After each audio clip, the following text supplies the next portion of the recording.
জানেন কি, মেয়েরা সব সময় বাস্তবতার কাছে অসহায়।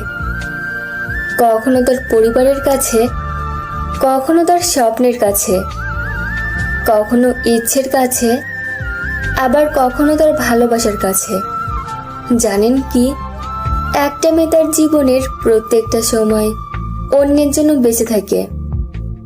জন্মের পর বাবা মায়ের জন্যে, বিয়ের পর স্বামীর জন্যে, সন্তান হবার পর সন্তানের জন্যে। তার জীবনে কোনো চাওয়া পাওয়া থাকে না। যেটা থাকে তা হলো সবাইকে নিয়ে বেঁচে থাকার স্বপ্ন।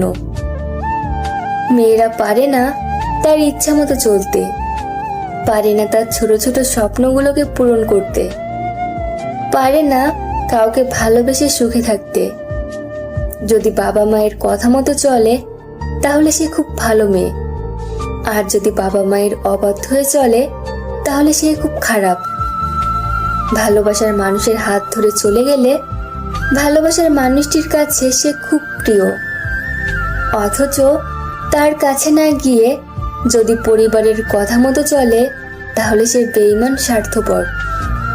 শুধুমাত্র একটা মেয়েই জানে এই সমাজে চলতে হলে তাকে কত বাস্তবতার সাথে যুদ্ধ করতে হয়। মেয়ে মানে কিছু করার আগে হাজারবার চিন্তা করতে হয় এই সমাজ কি বলবে। মেয়ে নামক শব্দটির অর্থ এক একজনের কাছে এক এক রকম। কারোর কাছে প্রতারক, কারোর কাছে বিশ্বাসঘাতক, কারোর কাছে স্বার্থপর।